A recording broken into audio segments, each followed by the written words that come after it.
Hey, it's Les from the TV Dudes.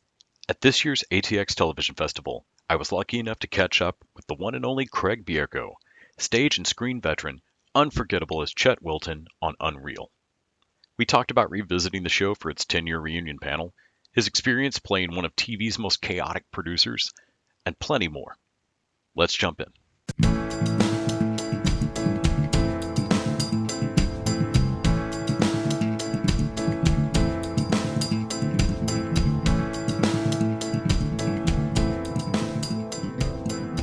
This is Les from the TV Dudes, and I'm speaking with Craig Bierko from The Planet. Yes, Carrying the Planet. Been around it. So I just saw you earlier on the Unreal panel. We got the 10th anniversary coming up tomorrow, I think, day off. Yeah, we're young for one more day.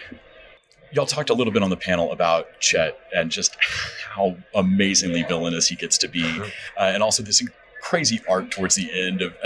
I love the way you described him, that he's the devil, but also manipulating people, and I really like your kind of take on him. And then your recent turn on Grey's Anatomy, you also get to tend not to play the nicest guy. I'm always fascinated. Is it deliciously fun to get to be that guy? Yeah. Is it a weird space to go to? Yes, it's more fun as an actor, and you have to. There's a part of me that looks at it's a business, so I don't like to commodify myself. I don't like to think about that, but I do think.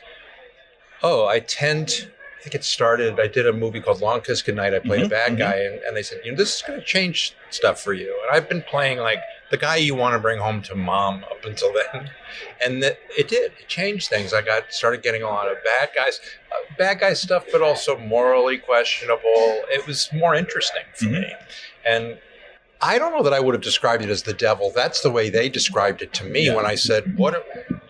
Tell me about the character," and they said he's the devil. And it didn't. I don't know that my experience doing the show was that he was the devil, because they sort of. By the end of the first season, he's kind of trained and put in his place. And then he comes back in the second episode, and I thought, here we go. In the second season, I mean. And I remember talking to Sarah, who created the show, Sarah Gertrude, and Sarah Gertrude Shapiro. And it was like he's going to come in on fire. He's full of rage. I thought, this is right where I want him, because I was kind of afraid. I didn't think I'd come back in the second season. I thought, he's been put in his place. But no, they wanted me to come back, and I wasn't sure I understood why. And then we started doing this thing where he comes back, he's going to reclaim his kingdom, and then he just kind of falls back in love with her. So there was a part of him that I thought, okay, I'm going to stop trying to understand where this is going. Obviously, we're going to have it looks like we'll do another season after this. It turned out to be 2. And I was like, I'm just going to hang on for the ride and take it scene by scene instead of deciding who he is. But after I did that movie, Long Kiss Goodnight, stuff like that started coming my way, and it still does. I mean, that's Grey's Anatomy. How many years later? And it was just, I love that they come to me for that stuff. I know exactly what you mean about the guy you want to bring home to. Whenever I think of you as an actor, I think of you smiling and fun and happy and a jovial guy I'd want to hang out with.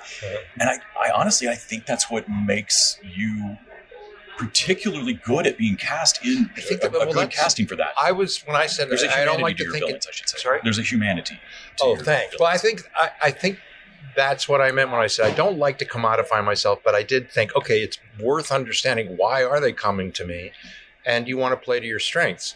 And if that's why, the last few things or several things that I've done, that's the reason that they're coming to me, which is, bad guy, but why? And there's always been an element of, but a bad guy that isn't going to irritate the audience, or yes, that's speaking of what I was meaning. Right. So I think some of it has to do with that. It's an X factor. I don't try to overthink it.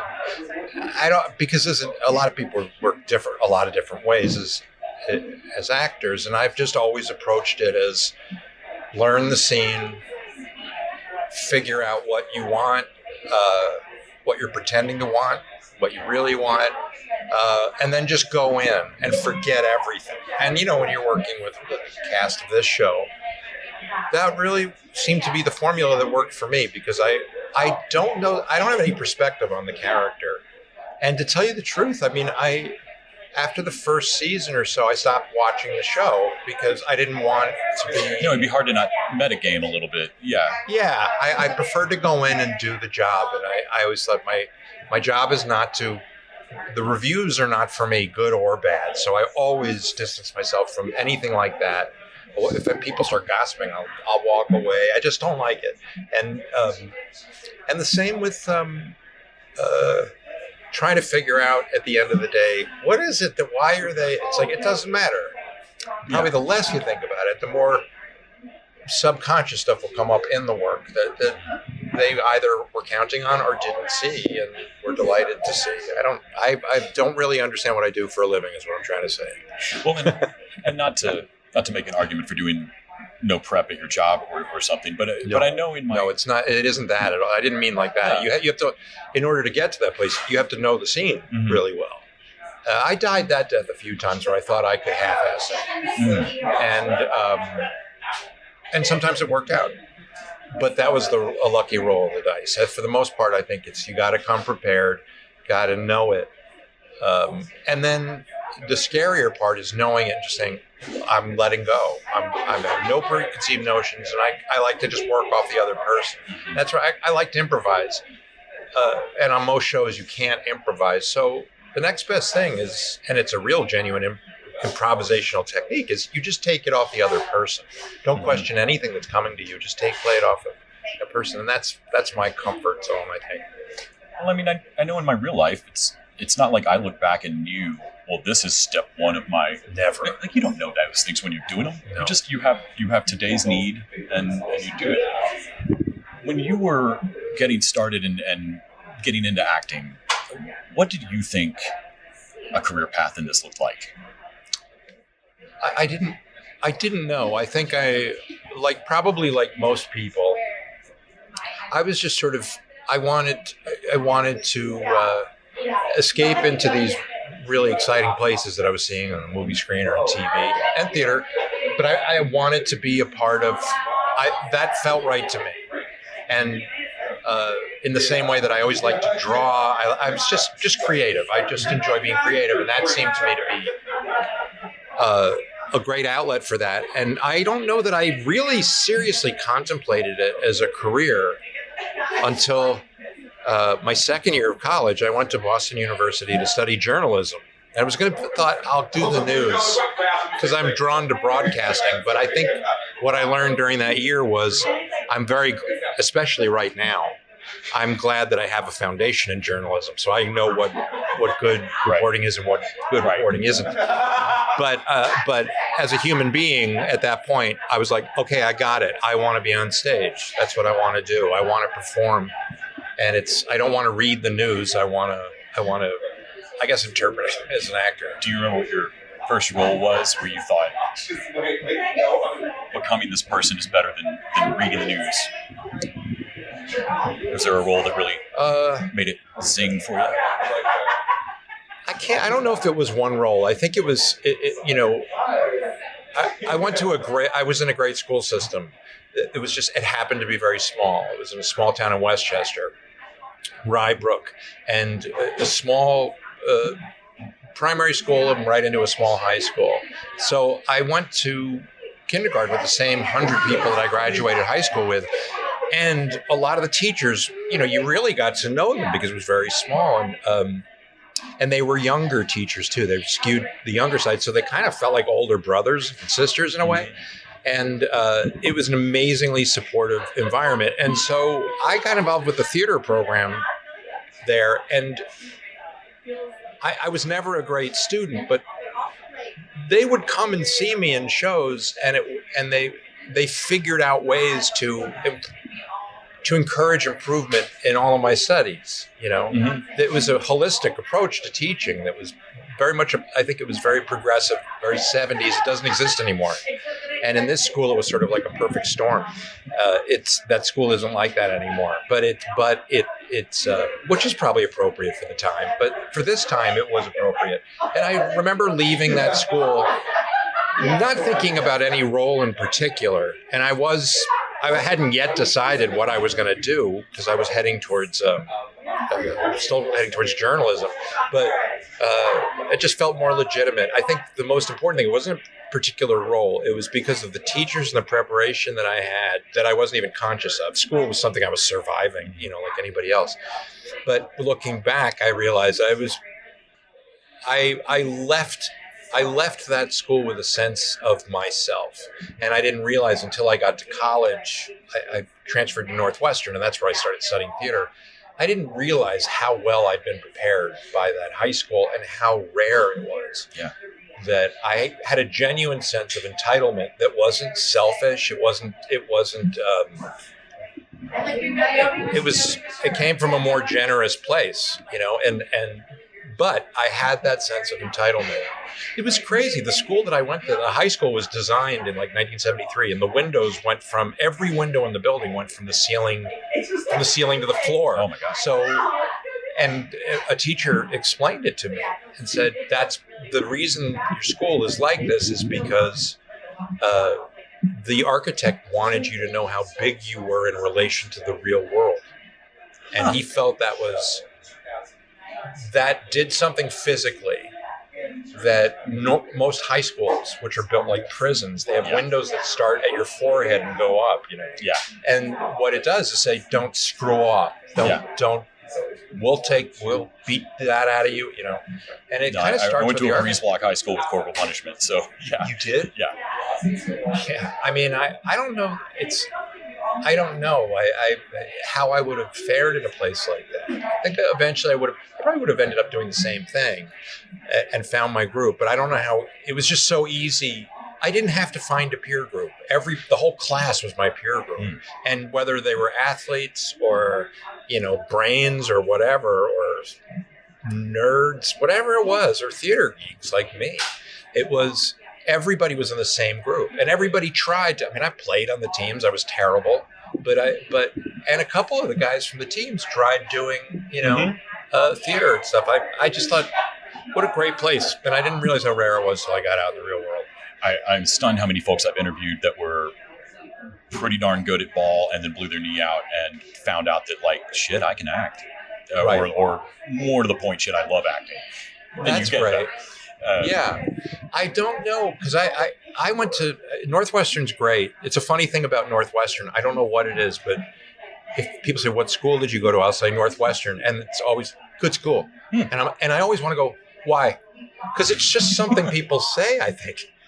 And it's Northwestern almost exclusively. I know that there are other good schools, and it happens to be a great school, but I always want to go, what do you know about, like, you can't be caustic. Like, it sounds caustic, but it actually is just out of genuine interest. I'm fascinated with people talking and not saying anything. Fascinates me. I was trying to not do that. I was interviewing. No. I do it myself. Everybody does. Everybody does. Talking to Sheree earlier about directing, and it was a really fun conversation. And I was excited to talk to one of the actors from the show, because I know she directed several episodes on Unreal. Can you talk a little bit about being directed by someone that has been a scene partner? Yeah.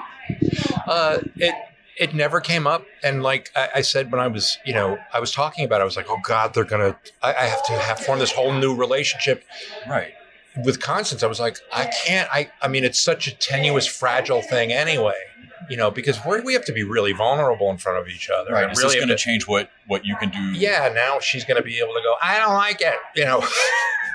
It wasn't like that at all. And I'm looking back, I'm surprised that even crossed my mind, that wouldn't do anything but strengthen the relationship. Yeah. Sheree, I've known for a long time. I knew her the 13th floor. Yeah. Yeah. And so really what it was a sense of like a little sister. And I was like, all I was proud. I'm really proud of the show. I'm proud of both of them. But Sheree, there was a length of time where I really I met her, and she was really so beautiful, like ethereal beautiful. but she was a kid, and to see her, like, she's very certain about what she wants, but she's also a true artist. So she's aware of the fragile nature, her own fragile nature. She understands herself, and therefore she can, and I think if you understand yourself, that's the beginning of being able to really act. And she understands herself, so she understands why she's a good actress, and she understands how to communicate with other actors. There's a shorthand, and because you don't have time on it, especially on a TV set, there's no time. So if you can say something in a half a sentence or just a word, that's great. And I realized, that's what we have. Like, nothing changed. It felt as natural as having a conversation with her or doing a scene with her. It just felt like, that's another room, and that, it's another room. And I felt really comfortable with both of them doing it.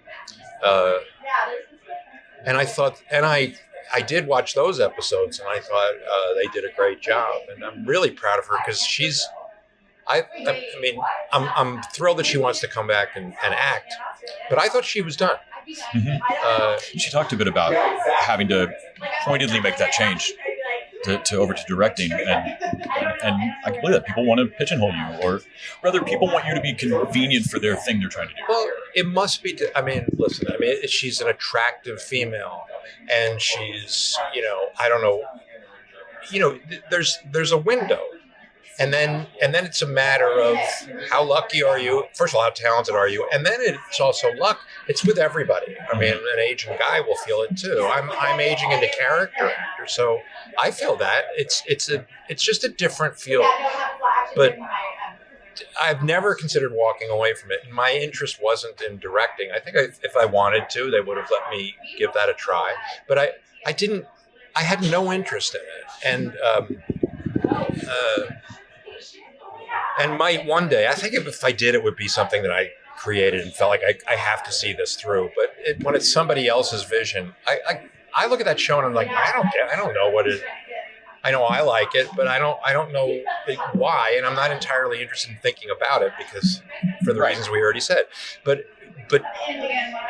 whatever it was that keeps me from doing it, that wasn't a problem. They were right into it, and it was amazing, because they had easily 3 times the workload that I had. I'd come in 3 days a week maybe, and it was a breeze and really fun. And there were certain aspects to my part that at first drove me crazy, and then I realized this is great. I never knew where I was walking in from or heading out of a scene. They never explained it. He's just kind of. I was like, it's not Kramer, really. It's just odd, but in that world. And I stopped worrying about it, because I just thought, I don't think he knows. I think he's just kind of wandering through his life. He's lost. And there was something about, I don't know what I'm doing tonight. I don't know what I'm doing. I don't know what I'm going to do. There are people who know what they're going to do every day in the next week. And they know they've got 2 things next month. These are the people who you say February 7th next year, and they're like, that'll be Wednesday. No, I've got something at 9. Yeah. And I'm like, February. February's spelled weird, isn't it? I'm like off in some other weird abstract place. They're not abstract, but they can exist in the abstract world of artistry and being an actor. I feel like I belong in a world with that's crazed, bent, with hallways that you don't know where you're headed. But in order to direct, which they did exceptionally well, and then to make a career out of it with other shows, so that you're just leading with directing and have people trust you, because it's a lot of money and it's a lot. I'm so proud of both of them, but especially Sherry right now, who just is like, I thought that's what she was going to do, and she'll do this, and then she'll get a movie, and then she'll be off and running. I absolutely see that for her. She will do that. And I was very touched that she wants to come back and do stuff. Yeah. I didn't think she was going to do that. I thought she was just, her taste changed. Isn't that remarkable? I don't know a lot of actors who've just stepped back and gone, I'm done. I don't need that anymore. I don't want to do that. I'm going to do this. I love that. Thank you so much for chatting with me today. Oh, I my really pleasure. appreciate Thank it. you so much. I've loved watching you. I saw Lucky's Goodnight in the theater. Oh, yeah. You've been fantastic for years. Thank you. So It's my pleasure. Thank you.